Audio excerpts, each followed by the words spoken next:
It seems like every week, almost every day, we find out about another massive fraud case in the state of Minnesota, from cases involving hundreds of millions of dollars to cases that involve about $100,000. So today, Gordon asked a pretty simple but important question. What is being done on the front end, now that we know what we know, to stop it? Yeah, and every case is unique, but investigators say that there are some common themes that show up in many of these fraud cases. They say fraud often happens when one person or one entity has complete control over the finances, and there isn't a system of double and triple checking to make sure that the money is going to the right place.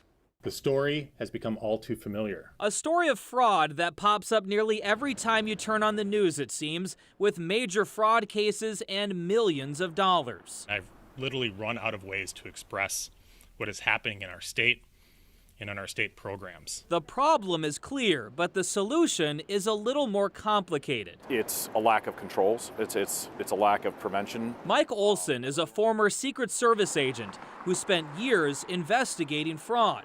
A big problem he sees is a lot of government entities are relying more heavily on technology. I absolutely think the pandemic has played a part in this. We've gotten so used to just dealing with a device in front of us and not having that personal engagement and interaction. And having human beings double and triple check payments coming in and going out. He says another issue is employees often don't feel like they can report fraud if they see it. Give a voice to their employees and ensure that when they report something, they can remain anonymous, and let employees know that, in fact, anything they report is taken seriously. Some lawmakers also feel that more oversight is needed.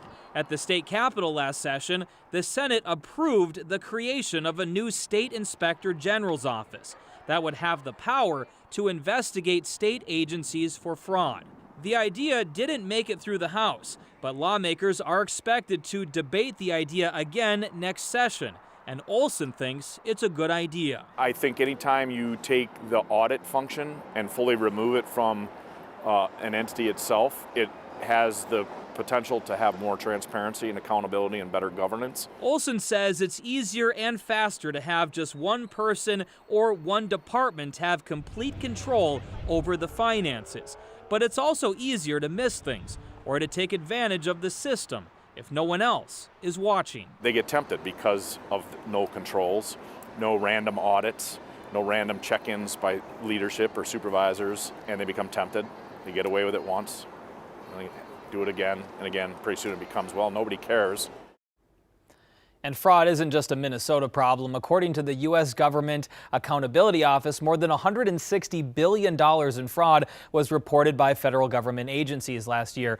More than half of that fraud involved Medicare and Medicaid. Yeah, it's the Medicare and Medicaid fraud that obviously has the huge national problem. But Gordon, you just reported yesterday on a $100,000 fraud. Was that just a case of one person had the reins? That was one person having complete control over the finances and the books. And, you know, we're starting to hear more of those kinds of cases with businesses. Cybersecurity is becoming another avenue for fraud. And this expert I spoke with said that a lot of these criminal organizations are kind of seeing our government programs as a really great way to steal money. So he says that a lot of governments really need to focus more resources and attention on that. Absolutely agree. Thanks so much, Gordon. That was interesting.